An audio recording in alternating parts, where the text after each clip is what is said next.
生男孩了就是个大喜了，就是生女孩了就是小喜吧。也不能学成不喜，就是大小喜。生了男孩以后就是学在咱们这个家里了。要是生了女孩嘞，就是出家嘞啊，不在咱们这个家。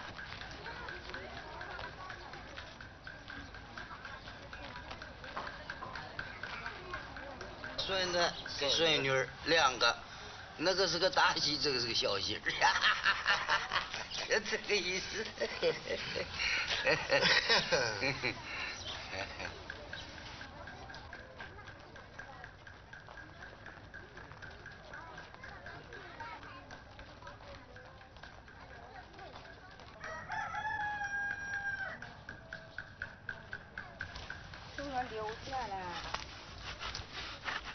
In many areas of the Chinese countryside, a woman's marriage is called 找婆家, finding a mother-in-law's house.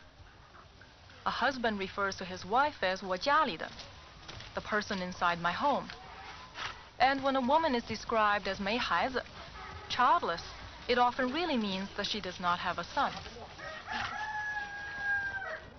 In Longbo, a village about 400 miles southwest of Beijing, young people are gradually abandoning these expressions. But the ancient traditions of male dominance fade slowly.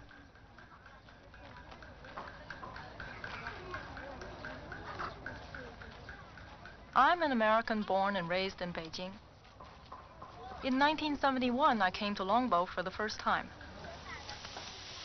During several visits since then, I've made friends with many women. Although we live in different worlds, their suffering and their strength, their frustrations and their joys remain with me. Conditions and customs vary greatly in China's vast countryside. No one village can represent all of China. Yet the personal experiences of these women in Longbo village offer a glimpse of the forces that have shaped the lives of peasant women for most of this century.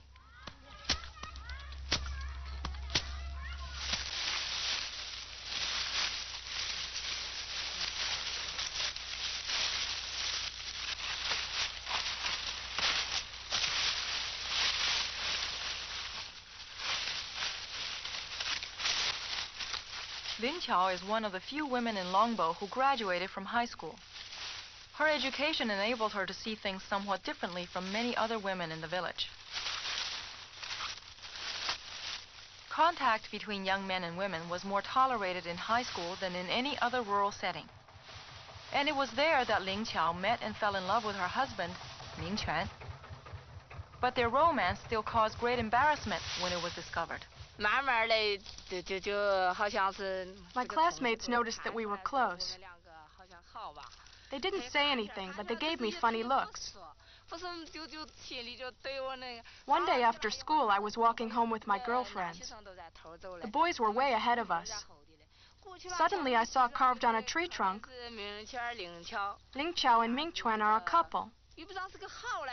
I was so angry. I took out my pocket knife and scratched a huge X over it. After high school, I didn't want to get married right away. I wanted to do something useful for my village first. But Ming Quan's father made a big fuss. He was very old. One day, he refused to get out of bed. He said he would just lie there until he died unless his son got married.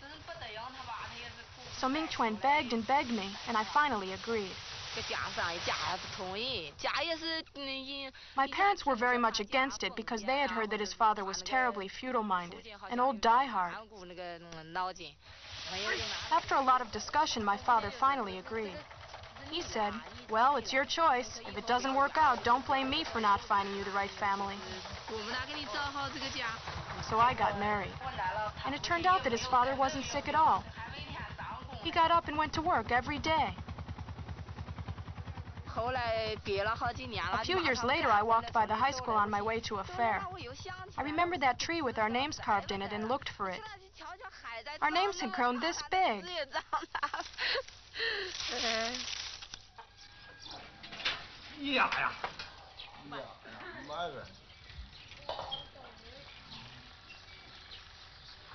Like most rural women, Ling Qiao moved in with her husband's family. They live with Ming Quan's mother, who is 60 years old, and his father, who is 77. Last year, Ling Qiao gave birth to a boy. The extended family shares 3 rooms and a kitchen built around a courtyard.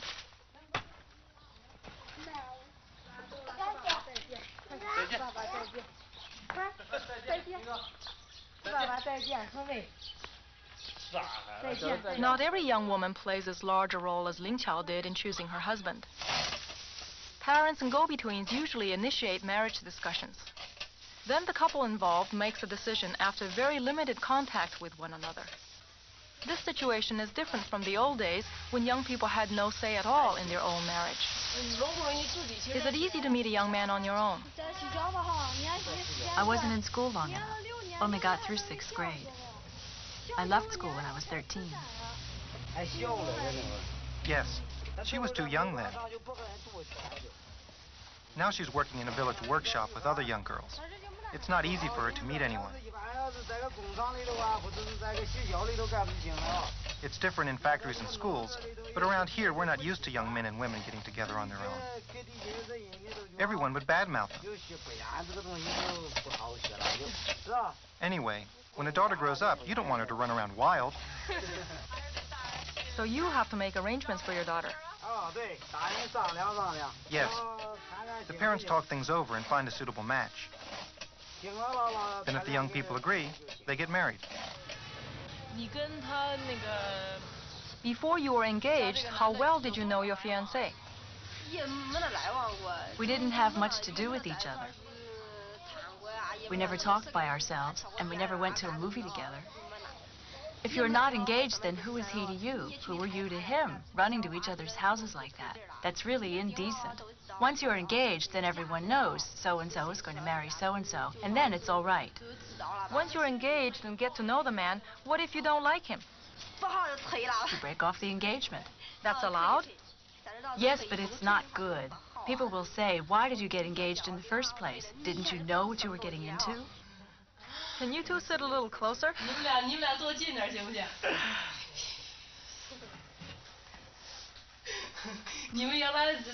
Did you know each other when you were kids? Yes, we did. Are you two engaged? Yes, I guess we're engaged. We haven't had a ceremony, but everything's decided. Getting married in the old days must have been quite different from today. Can you tell me how you got married? Oh, you tell her. I can't talk as well as you can. Oh, I can't talk about that stuff. Ask her. She knows how to talk. What I say will be about me, not about you. You can speak for all of us. How can I speak for you? I sure don't know how to talk about that. Well, who found a husband for you? An old matchmaker. She came to our house and told my parents, now you'd better find a home for her.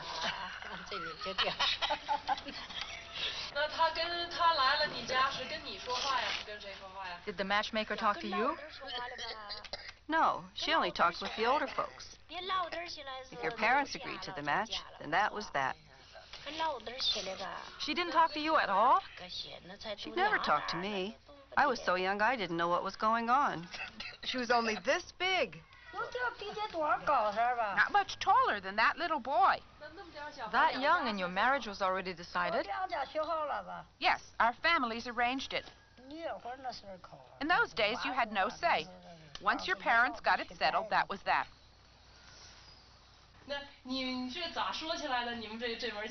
How was your marriage brought up?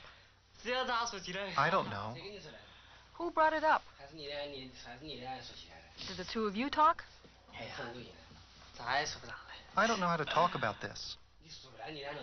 You don't know? How can you be engaged if you don't know how it was brought up? Well, I knew her before I joined the army, but we were too young then. So your parents thought it was a good match and started talking? Yes. Our mothers were working together, and they talked about it. I was still in the army. So you didn't know all this was going on? That's right. Your parents could see the man, but you couldn't? Oh, no way. What unmarried girl went to see a man? How shameful. You didn't see him until you arrived at your wedding. So you didn't know what kind of person he was? That's right. Whether he was blind or crippled, you were stuck with him. During the wedding, a rowdy crowd would hang around and shout, "New bride, fill my pipe." So you'd go around filling their pipes. That was when you discovered who your husband was. Since you and your husband were strangers when you married, what happened if you couldn't get along? Couldn't get along? Well, you fought. No divorce in those days. What if you just couldn't live together? Then you just fought some more. There was no way to separate. Of course, the man could get rid of you. Send you back to your mother's house. Did that happen in this village? Oh, it was rare. Very few people separated. You just fought your whole life long. What else could you do? No divorce in those days.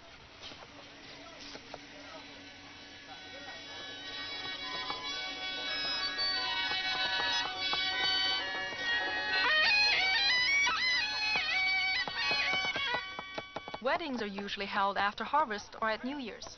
The groom's family hires a band and prepares a feast.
The groom rides on horseback to the bride's village.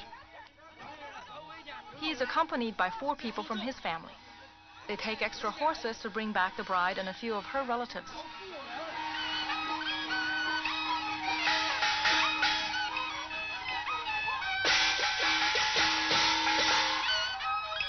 Once back in the groom's village, the procession stops at every street corner while the band plays to attract crowds.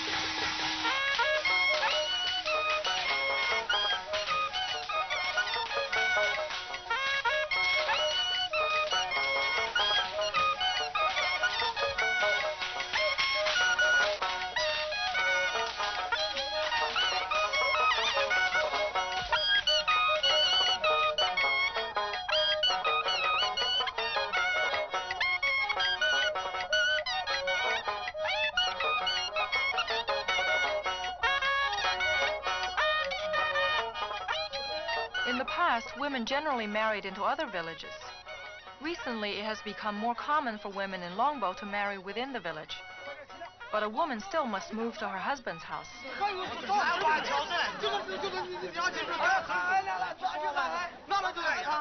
When the bride arrives, the groom's friends dangle a paper butterfly over the courtyard gate, and the groom has to lift the bride up to catch it.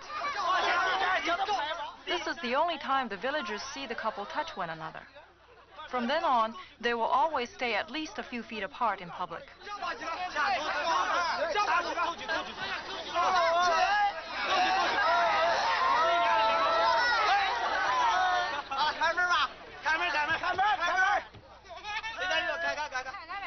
Once the bride enters the courtyard, she goes to change her clothes. Then the feast begins.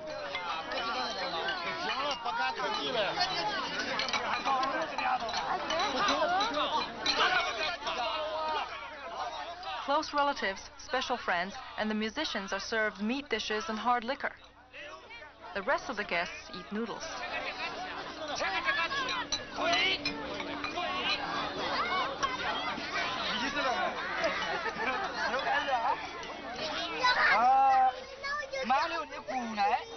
After the feast, the ceremony takes place. A friend of the groom reads a list of the relatives in the man's family. As each name is read, the couple bows.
Did you have to bow at your wedding?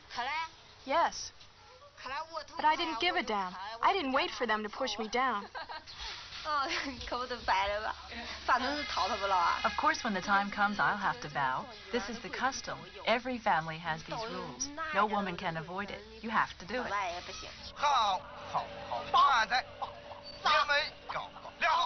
Weddings are occasions when men get together and have a good time. They play drinking games and push each other to get drunk. It is very rare for a woman to join in the merrymaking.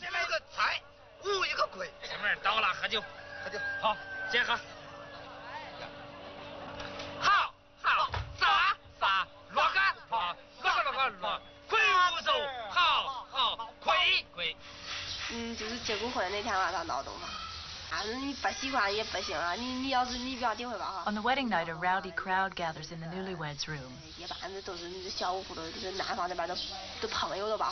Even if you don't like it, there's nothing you can do. Everyone who comes that night is a good friend of the groom.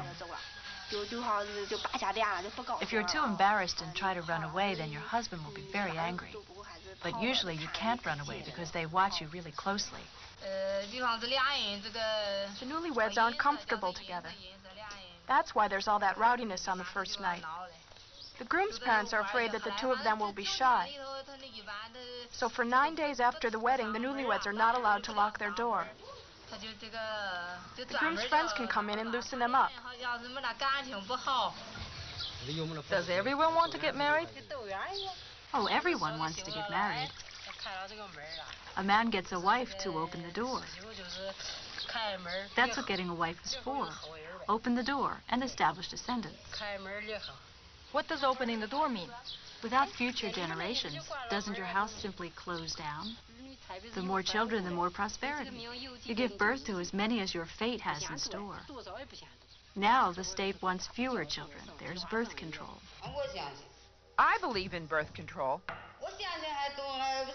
When my kids don't listen to me, I cuss them out and say, "Too bad birth control came too late for you." Will I ever stop having trouble with these kids? They were so naughty when they were little. Now they're grown up and won't work at all. I have to work with a sore arm. I do all the field work by myself. Your sons don't work? They don't work. Why not? They don't want to work in the fields. What do they want to do? Oh, a nice city job. Not one of them wants to work in the fields.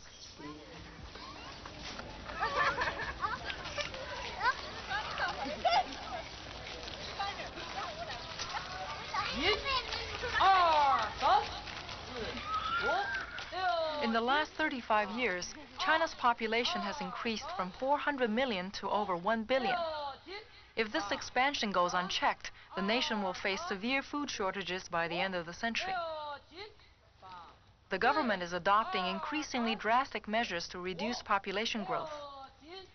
But country people still refuse to accept a smaller family if it does not include at least one son. Why do people in the countryside prefer boys?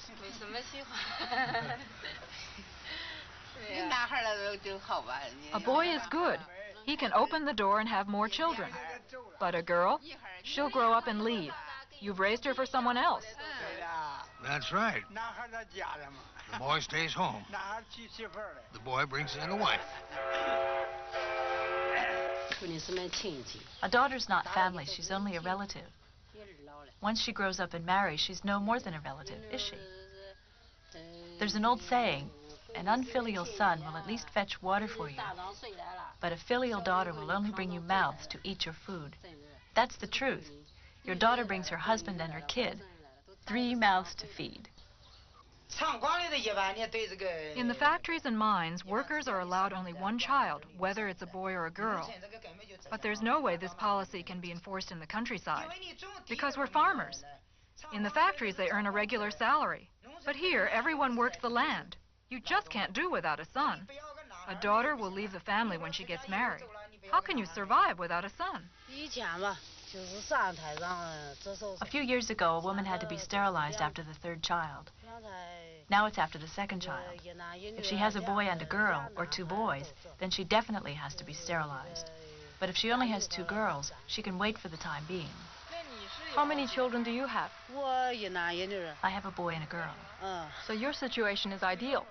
Were you sterilized? I was unable to bear children. I adopted them. Since you've got what you wanted, do people resent you for telling them to stop trying? Yes, some women get very nasty and say, you're barren, so you don't want us to have babies either. It hurts me a lot. Why should I want to control them? But this is my responsibility. This is a state policy issued directly from the central government. It's not that I have anything personal against these women. Each team has a woman responsible for birth control when Ying is in charge of the whole village. Wen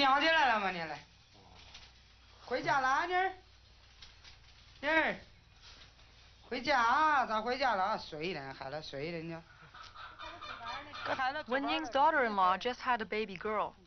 According to the local birth control regulations, she still has another chance to try for a boy.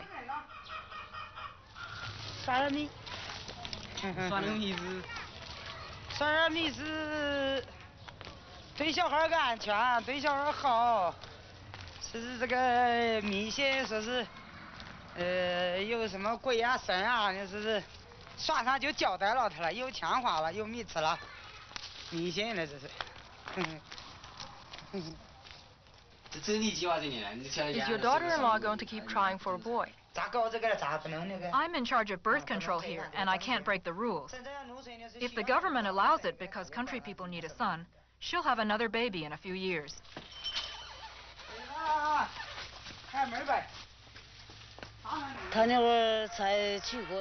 Right after Wen Ying got her daughter-in-law, people began to talk. They said, once that daughter-in-law has her quota of kids, she'd better get sterilized. Otherwise, we'll smash up her house. Most women are afraid the operation will ruin their health. Why is birth control dependent on sterilizing women? Aren't there other methods?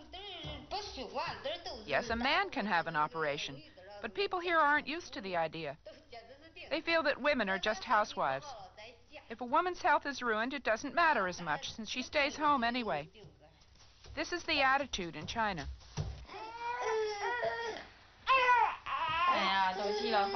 Women are expected to take all the physical risks of birth control. They are also subjected to tremendous psychological pressure. The birth control policy does not challenge the traditional attitudes which favor a son, nor does it address the social and economic conditions that make a son necessary. While the state restricts the number of children and the family demands a son, women are caught in a double bind. The problems women face today are rooted in a long-standing pattern of male dominance. In the past, the most obvious sign of this oppression was the practice of foot binding. This custom was officially banned early in this century, but it lingered on in rural areas for decades.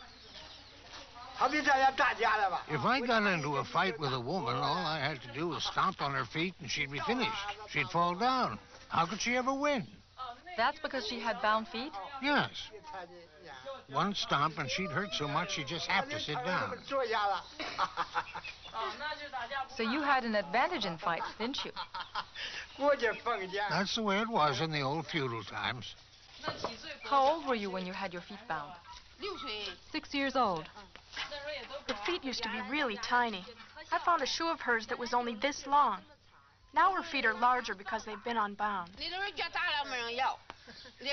In the old days, no one wanted to marry a woman with big feet. Blind or lame, your feet had to be small. If these fingers were toes and this thumb was a big toe, the fingers would have been bound under like this. When I walk around all day, I'm actually stepping on my bent-over toes. To bind a foot, you hold it tight and wind up the bindings. Only the big toe is left straight. Then you tie the binding around the ankle. I'll show you how it's done. Since I don't have binders anymore, I'll use my legging. My feet were first bound when I was 7, and they were much better looking than this. Look at this lump. When I was 11, which batch of soldiers was here then? Anyway, they came to ban foot binding. We were so scared we hid in the cornfields and everywhere. If we were caught, we'd be fined. So I let my feet out. Then I felt so ashamed of my big feet. If you want small feet, you bind them up like this. Wrap all around, cover every spot, and then tie them up. It caused terrible sores. Pus ran out of the sores on my feet. It soaked through several layers of bindings and hardened into a crust. When I washed my feet, I had to soak them over and over to soften the crust before I could tear off the bindings. And skin and flesh got torn off with the cloth. Then later, my feet just became a slushy mess. The pain was unbearable. When my mother told me to walk on them, all I could do was cry. When I went to the outhouse, I couldn't walk. I had to crawl. Were you willing to have your feet bound? How could we not be willing? Everyone else did it. People said tiny feet were good. After a wedding, they'd show the bride off around the village. She'd sit in a cart with her legs crossed. Everyone gathered around. Some would shout, new bride, she's coming out to bow, eating steamed buns, oh, everyone knows how. Hey, let's see the feet. If the feet were big, they'd say, the face isn't half bad, but get a load of those feet. And they'd walk off. My red wedding shoes, they were this long. I was so ashamed. One day, my in-laws were sitting in the doorway. As I walked toward them, I overheard them saying, just look at this. The person hasn't shown up yet, and her 2 feet have already arrived. Those awful big feet. So I took a year and bound them up again. Now young women run around and their feet don't hurt. When I'm on my feet all day, they bother me and I have to rest. But when I see this little guy, I forget how tired I am. I love him so much. I keep fussing around and taking care of him. Oh, I sure have suffered.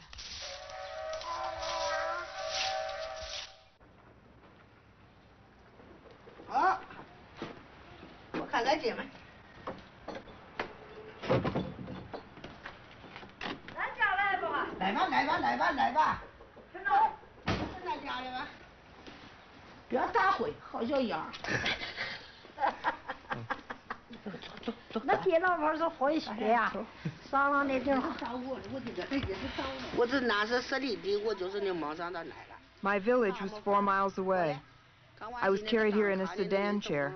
My face was covered by a piece of cloth. I was scared. After the wedding, my older brother came to say goodbye. Stay here, he said. Don't get upset and do as you're told. I pleaded, oh, please come back soon and take me home. And I started to cry. I was supposed to be 15 when I got married, but really I was only 13. In those days, women not married by age 16 were rare. Already at 11 or 12, you weren't allowed out of the house. Just look at young women today, running down the street with 2 long braids swishing behind their backs. We could never do that. In the old days, we hardly ever got to see a new bride. Why? Didn't I tell you? Women weren't allowed out of the house. Talk about being oppressed.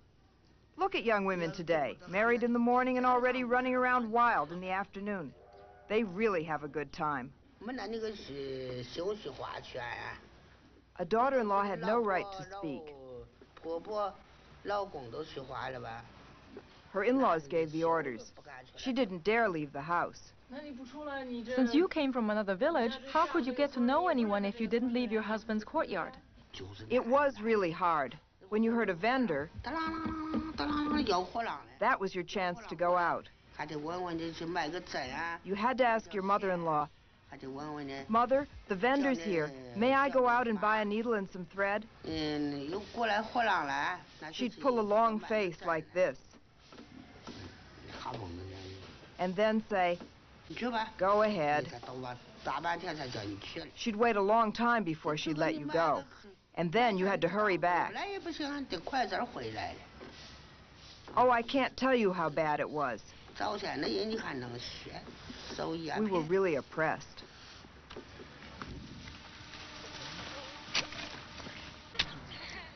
The many efforts to improve women's status since the turn of the century had little impact on the countryside. Then came the Revolution of 1949, which the Chinese refer to as liberation. For women in Longbo, the revolution brought certain basic changes. They began to have a say in choosing their husbands. They could initiate a divorce. The revolution eliminated the very worst poverty and improved health care. The revolution also gave women the words to name their oppression. Among the new terms introduced into common speech was the word feudal. It is used mostly in reference to authoritarian family relationships.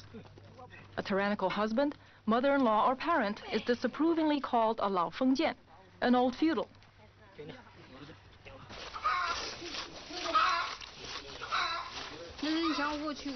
I got married right after liberation. Things were already much better. Still, I knew my duties as a daughter-in-law. I cooked and washed the dishes and so on.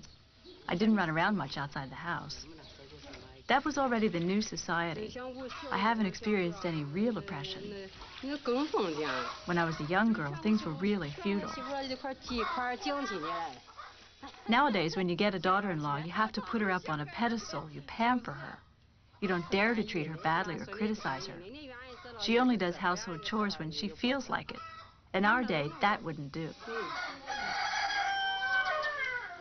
In the past, a woman entered her husband's family as a stranger.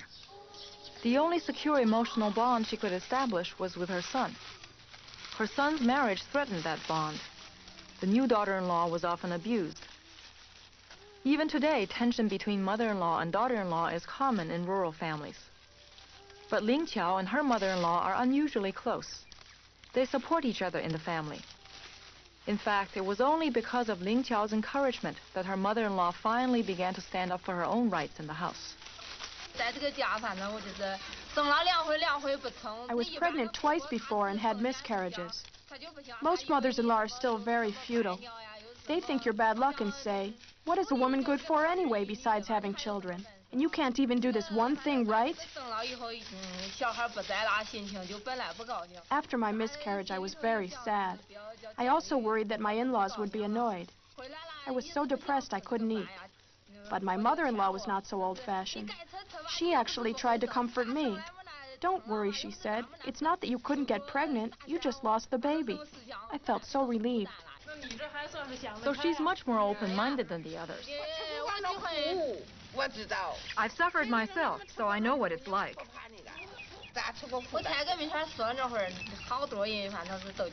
Many people warned me not to marry into this family. They said it was too feudal. They said my old man was too feudal. People said I would be sure to suffer. But I found that my mother-in-law was even more open-minded than most people.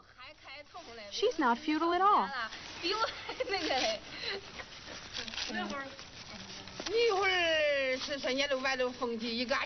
This family had a bad reputation in the village.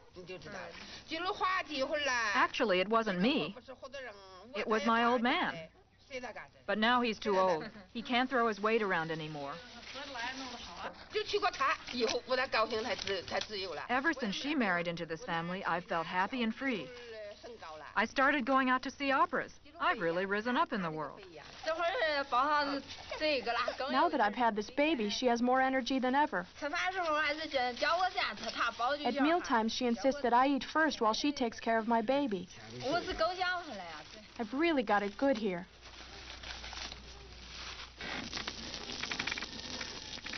Longbo village has a population of over 2,000 people. The main crops are corn and wheat. In the past, most people made their living by farming, but women mainly worked inside the home. If they ventured out of their courtyards, they only went as far as the neighborhood millstone. In the 1950s, women gradually started to work in the collective fields and bring home an income. Their contribution to the family became measurable and their status improved. But until recently, daily pay rates for women were much lower than for men. Men objected to women getting the same wages. They'd argue, "We men can carry the heavy grain sacks, can you?" When the men talked this way, I'd tell them off. You can't simply judge women on that one point. We women can give birth to baby, can you? I'd tease them like that and I'd tell them, it doesn't make sense just to look at one thing. After all, men don't carry heavy gunny sacks every day. Later, the village implemented a piecework system to increase efficiency. But men were offended when some women earned more than they did under this system. The pay for harvesting sorghum was based on the number of rows you cut. One day, Yu Qing and her team of women worked very fast. When they got to the end of the field, the men were still sitting around. But Yu Qing still had to fight the village accountant for higher pay. So I told the accountant, listen, the men were all sitting around while the women worked. Why shouldn't the women get more pay? The job of a women's leader is to stick up for women's rights. If she doesn't speak up, then the women will lose out. Now we have piecework. Everyone gets the same rate for picking a row of corn. This is fair. Men are slower at this job than women. Often a woman earns 15 points a day, and a man only earns 10 points. So women like piecework. It looks like only women are doing this job. That's true. There's only one man, and he's in charge of recording work points. This year, most of the men took outside jobs to earn money. Farm work is left for the women.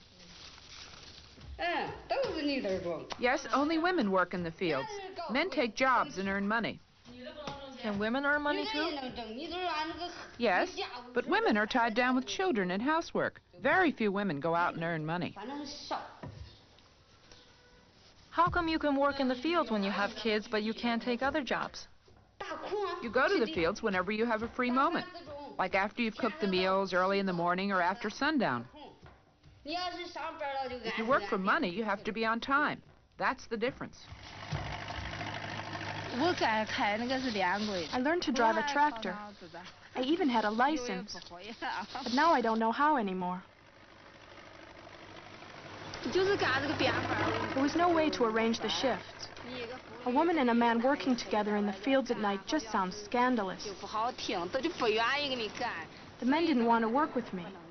How could I keep that job?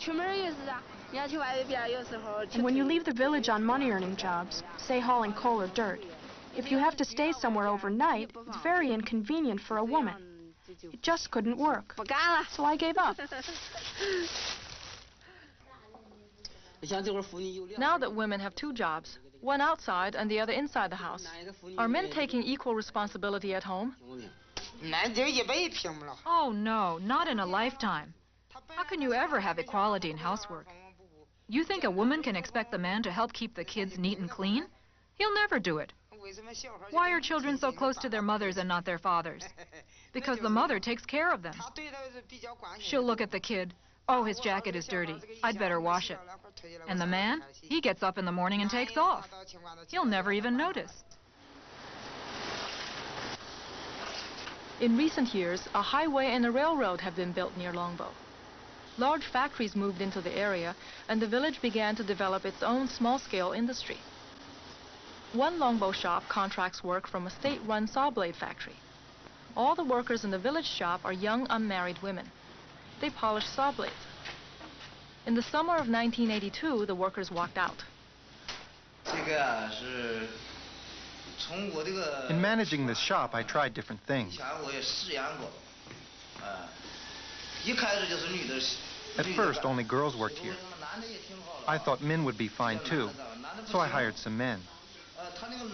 But it didn't work out. Men are too strong and can't sit still for that long. They can't stand the confinement. It's like being in prison, sitting there like this. They can't take this kind of work. The work is very dangerous. If you're not careful, your hand will hit against the wheel. And the wheel is very rough. Even if you bumped into a spare one lying around, you can get badly cut.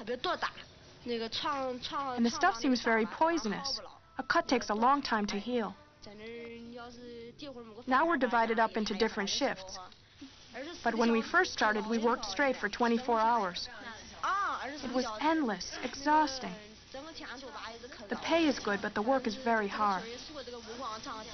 The saw blade polishing shop makes more money than any other workshop in the village. Why did you quit work and run away?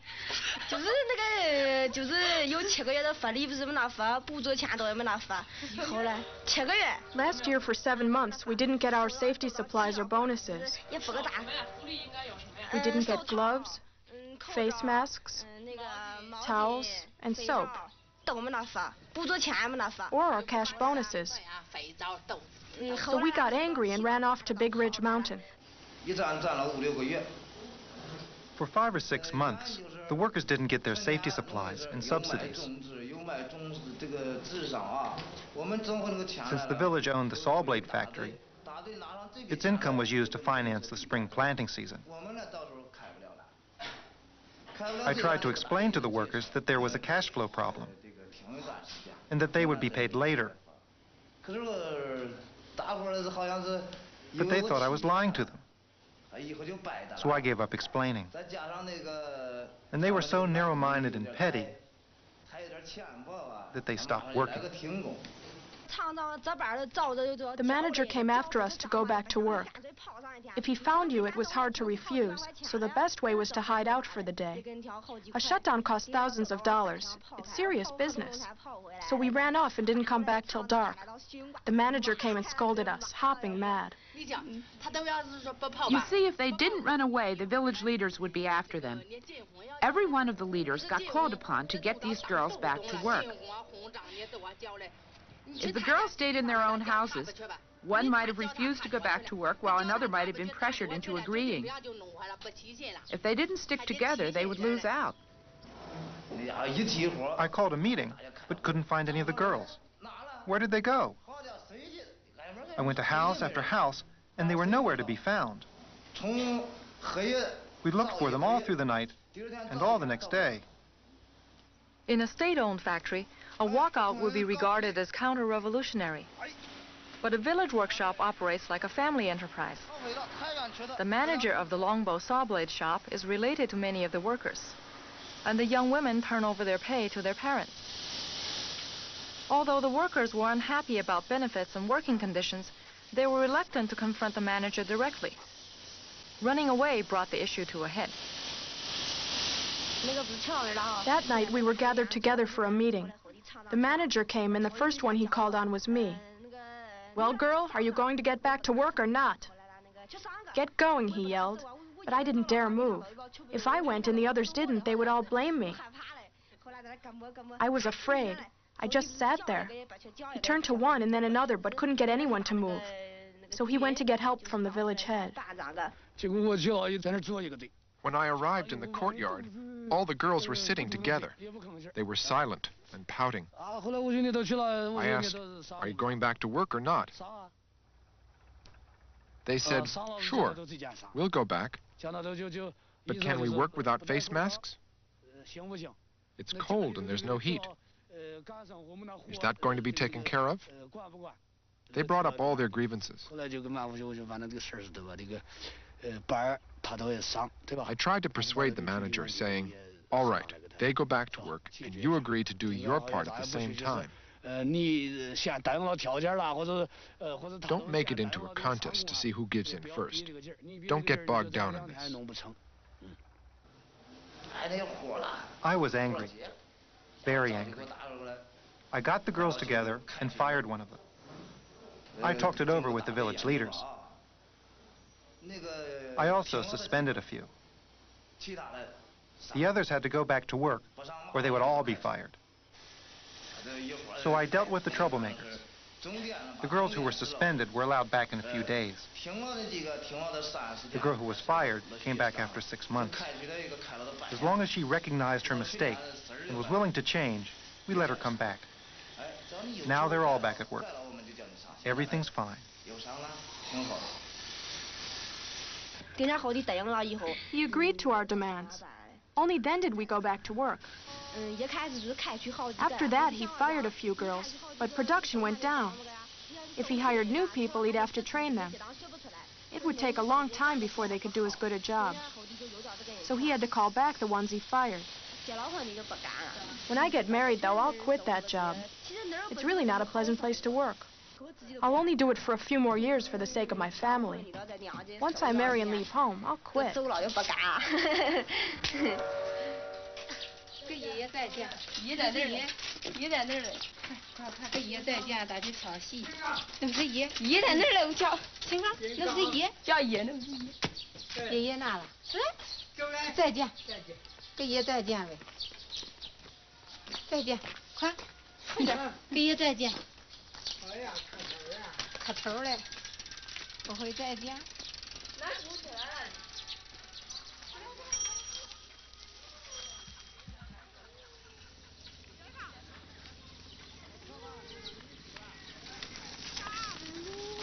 老挑了。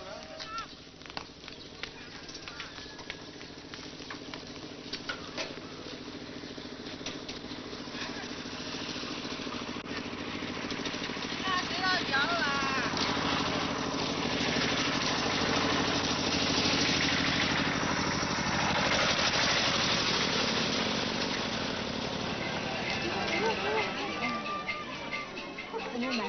For country people, cultural life still centers around the traditional village fair.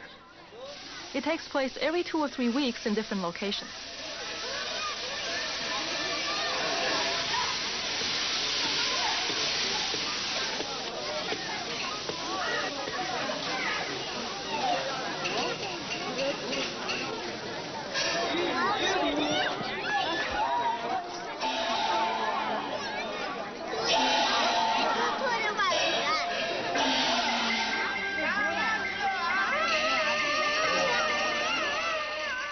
One of the biggest attractions at the fair is the opera.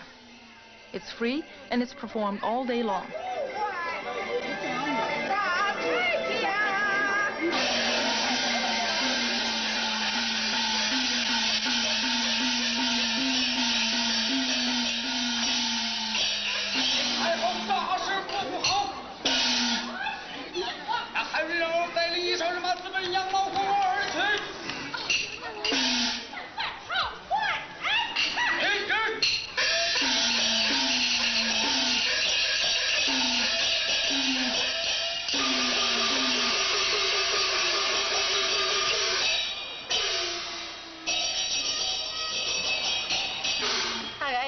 She loves to listen to this. Often at night I can't fall asleep, and then I wake up before dawn. I thought it would be so nice if I could listen to some opera. So I asked the children to buy me this. I said, I'll raise pigs for a whole year, and you buy me one of these. We promised last year to buy her a tape recorder. So she raised a few pigs, sold 2 of them, and we bought this. She listens to it all the time.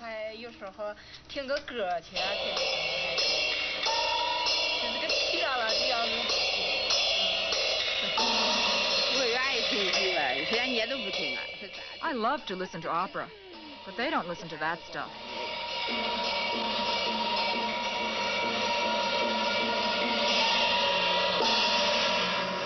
刘师爷，他们都走了，您请出来吧。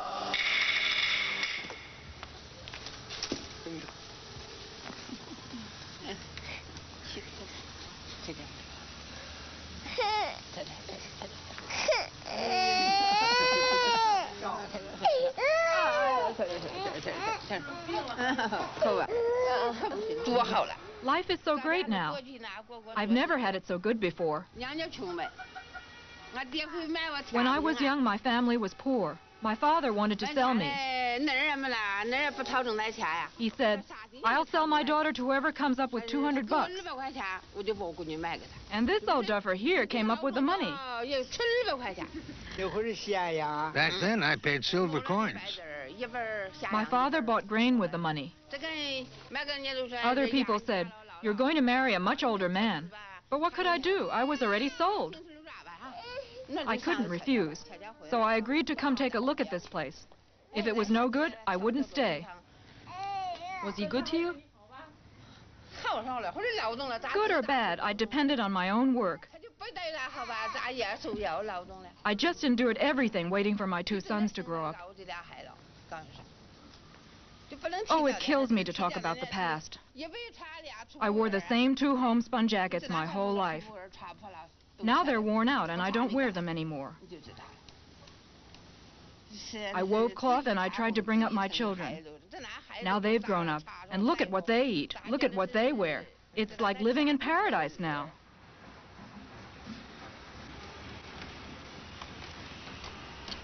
As the daylight faded, I had to end my conversation with Ling Qiao's mother-in-law.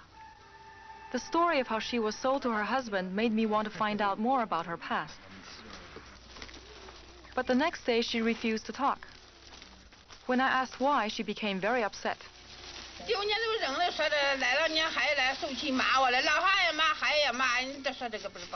I got bullied for talking about the past. My old man and my son scolded me. They said I had no sense of shame. They said I'd lost face for the family. They just think it doesn't sound good to say you were sold here, that's all. Well, I'm mad as hell. I wasn't even talking about this family, the Wongs. I was talking about my own family, the Qins. And just for that, my sons picked on me. If it weren't for my sons, I would have left this family, even if I had to beg for a living. If I hadn't come here, my father would have sold me as a concubine for a higher price. He yelled at my mother, slapping his thighs. I told you not to make that other deal while I was gone. If you'd sold her to the other people, we'd have more millet to eat, more money to spend. That was how I came here. And when I talked about it yesterday, my son scolded me. Boy, that makes me mad. I told them, you don't know how much your mother has suffered.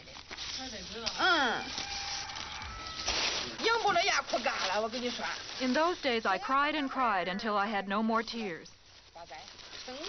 I gave birth to 8 children, and I cried 8 times. At night, I found half my pillow wet.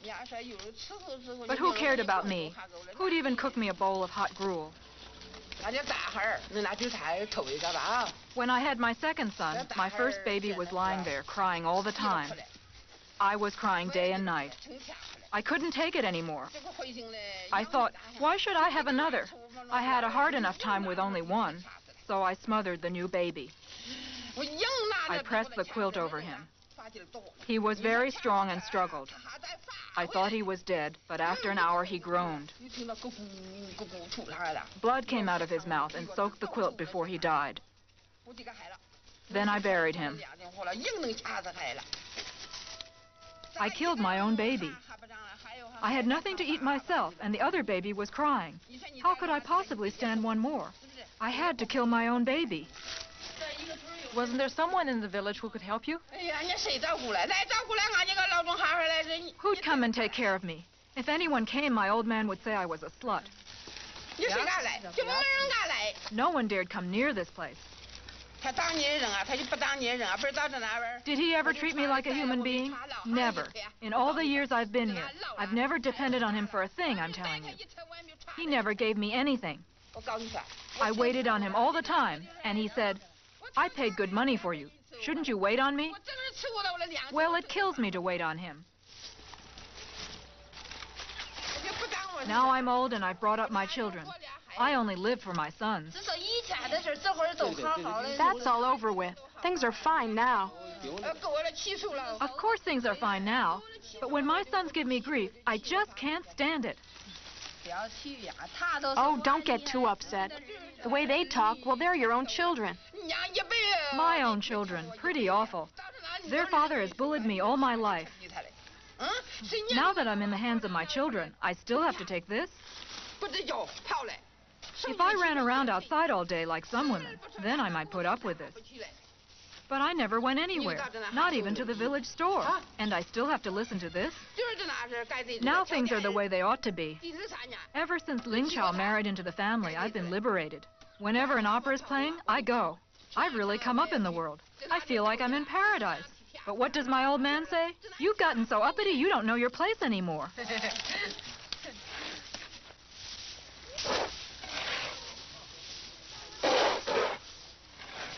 The isolation and tragedies experienced by Ling Qiao's mother-in-law are no longer common in the lives of rural Chinese women. The changes in their status over the past 30 years have been among the most dramatic in the world.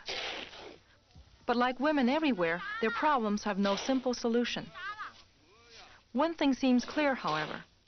Many improvements may take place in the countryside.